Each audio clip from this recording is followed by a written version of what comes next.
Good morning student. आज का हमारा टॉपिक है इग्निशन कॉइल, वर्किंग ऑफ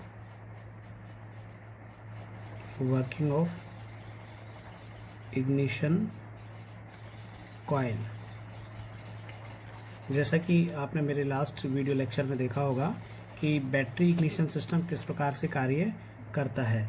तो हमें पेट्रोल इंजन के लिए स्पार्क की आवश्यकता पड़ती है कंप्रेशन स्ट्रोक के बाद, और स्पार्क जब एयर फ्यूल मिक्स को स्पार्क अवेलेबल होता है तो सिलेंडर में पावर जनरेट होती है।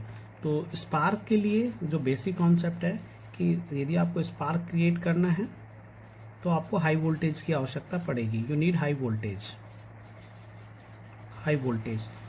वोल्टेज इतनी होनी चाहिए कि जो जहाँ पर आप स्पार्क करना चाहते हैं वहाँ की आपकी एयर आयोनाइज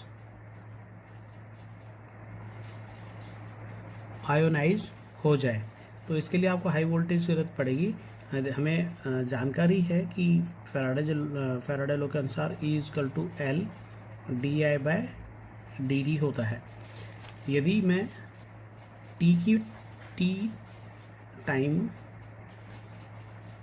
टी टाइम को कम कर दूं तो मेरा E का मान, just for example, let L = 1 henry, I = 1 ampere and T = 1 second. तो आप देखिएगा E = 1 × 1 volt. But if same case में E = 1, I = 1 एंड T आपका 1 माइक्रो सेकेंड है, तो 1/1 × 10⁻⁻⁶, it means it is 10⁻⁶ volt. आप देखेंगे कि यदि टाइमिंग कम करते ही सेम सिस्टम में 10⁻⁶ वोल्ट डेवलप हो सकती है। तो यही कॉन्सेप्ट हम इग्निशन कॉइल में काम में लेंगे हाई वोल्टेज जनरेशन के लिए। तो जो पेट्रोल व्हीकल है उसका जो इग्निशन सिस्टम है वो किस प्रकार से कार्य करता है। पेट्रोल इंजन में एक बैटरी होती है, एक लेड एसिड बैटरी होती है। ये लेड एसिड बैटरी के दो टर्मिनल हैं, one is plus, this is your plus terminal, this is your minus terminal, and minus terminal को हम ग्राउंड कर देते हैं। ये आपकी लेड एसिड बैटरी है, ये 6 वोल्ट या 12 वोल्ट में अवेलेबल होती है। इसके एम्पियर आवर अलग अलग हो सकते हैं, लेकिन वो जो वोल्टेज है या तो 6 वोल्ट में अवेलेबल है या 12 वोल्ट में अवेलेबल है। हम किसी भी व्हीकल को स्टार्ट करते हैं तो हम इग्निशन की का इस्तेमाल करते हैं। तो इग्निशन की के इस्तेमाल के लिए हमने इसमें एक ये इग्निशन की लगाई है, दैट इज योर की। आई एम राइटिंग इग्निशन की। आप 2 व्हीलर स्टार्ट करें, 4 व्हीलर स्टार्ट करें, आप इग्निशन की को घुमाते हैं तो ये एक रिले ऑपरेट होती है। मैं यहाँ लिख रहा हूँ इट इज़ ए रिले में NONC कॉन्टैक्ट्स होते हैं। रिले में एक कॉइल होती है, ये कॉइल है, इसका ये एक हिस्सा मैंने ग्राउंड कर दिया है। तो जब बैटरी से इसमें करंट जाएगा तो इसका मैग्नेटिक फील्ड बनेगा, और मैग्नेटिक फील्ड बनेगा तो आप बैटरी से इस मैग्नेटिक फील्ड से एक स्विच को ऑपरेट कर सकते हैं। ये लीजिए, ये स्विच ऑपरेट हो जाएगा।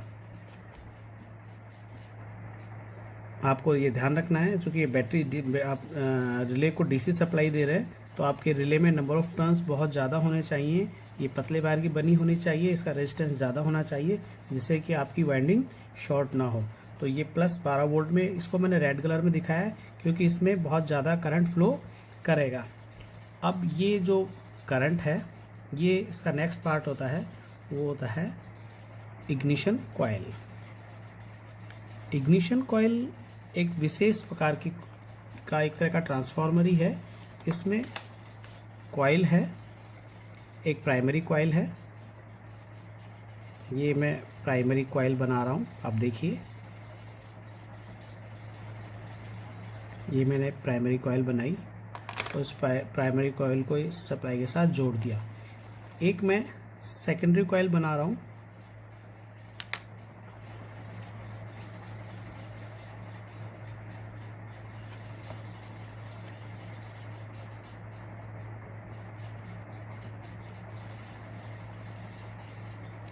अब देखिए कि मैंने प्राइमरी वाइंडिंग और सेकंड जो प्राइमरी कॉइल है, this is your primary coil and this is your HP या हाई वोल्टेज कॉइल, और इन दोनों को वाइंडिंग को मैंने कॉमन एक पॉइंट पर जोड़ा हुआ है।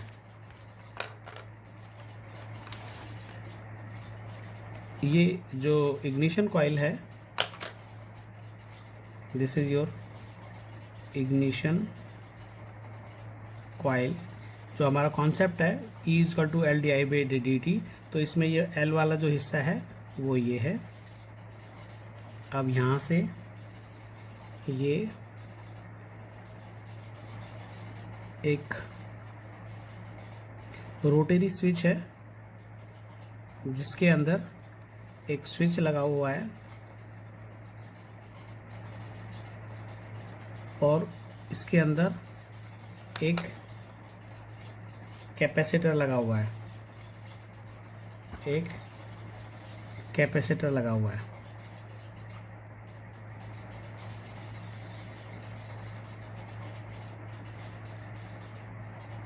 ये आपका कैपेसिटर है। This is your capacitor and it is a special switch. ये स्विच एक, इसका जो ऑपरेशन है ऑन ऑफ, वो कैम के मूवमेंट से होता है। व्हील के थ्रू जो व्हील जो घूमता है वो कैम व्हील को मूव करती है, तो सेम कैम आपकी इस स्विच को भी ऑन ऑफ करती है, कैम मूवमेंट। इट मीन्स ये स्विच बार बार ऑन और ऑफ होता है, ऑन एंड ऑफ होता है। तो जब आप इसका फंक्शनिंग ऐसा है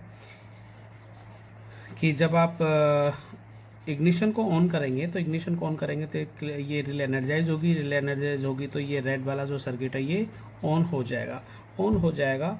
तो इस कॉइल में, इग्निशन कॉइल के प्राइमरी वाइंडिंग में बहुत हैवी करंट फ्लो करेगा। अब इस हैवी करंट फ्लो से इस करंट को रेगुलेट करने के लिए हम एक रजिस्टर सीरीज में लगाते हैं। इसको कहते हैं ब्लास्ट रजिस्टर। फ्रीक्वेंट ऑपरेशन की वजह से गर्म भी हो जाता है। ये ब्लास्ट रजिस्टर आयरन का बनाया जाता है कि जैसे जैसे टेम्परेचर बढ़ेगा तो इस रेजिस्टेंस का मान बढ़ेगा, तो ये इग्निशन कॉइल में जाने वाले करंट को रेगुलेट कर सकता है। तो जैसे आप इग्निशन स्विच को ऑन करेंगे, इग्निशन कॉइल में करंट जाएगा।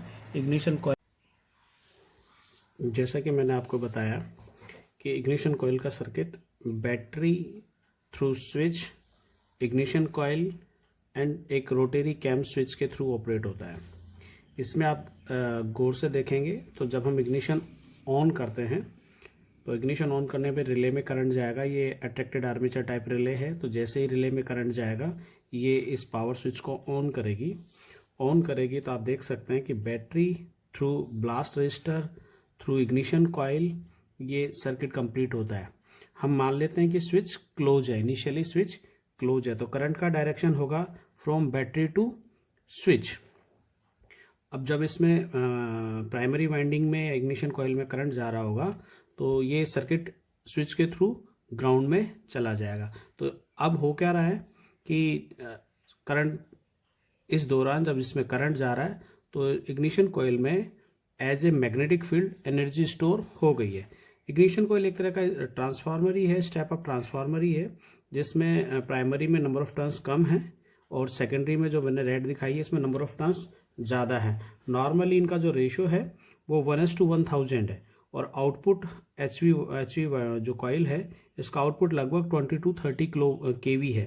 तो आप देखिए कि जब इसमें करंट जाएगा तो जो एनर्जी स्टोर्ड है वो एनर्जी, अब जब ये स्विच ओपन होगा तो वो एनर्जी कोलैप्स होगी थ्रू स्पार्क प्लग, जो कि हाई वोल्टेज इसमें इंड्यूस होता है मतलब सेकेंडरी वाइंडिंग में नंबर ऑफ टर्न्स की वजह से।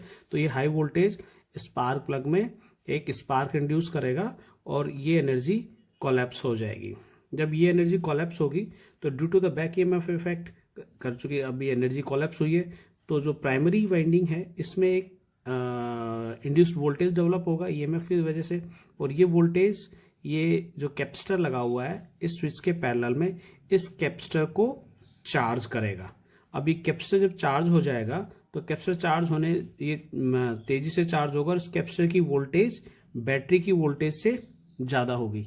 तो अब कैपेसिटर की वोल्टेज ज़्यादा है, बैटरी की वोल्टेज कम है, तो करंट का डायरेक्शन अब रिवर्स हो गया। इट मीन्स अब करंट का direction through capacitor to ignition coil हो गया है। अब ये एनर्जी जब वापस करंट का डायरेक्शन चेंज हुआ है तो वापस हाई वोल्टेज वाइंडिंग में हाई वोल्टेज डेवलप होगी और ये डिस्चार्ज हो जाएगा। इस प्रकार से साइकिल कंप्लीट होता रहेगा, ये कैम घूमती रहेगी, जितना तेजी से कैम घूमेगी उतना ही फास्ट ये स्विच ऑन ऑफ होगा।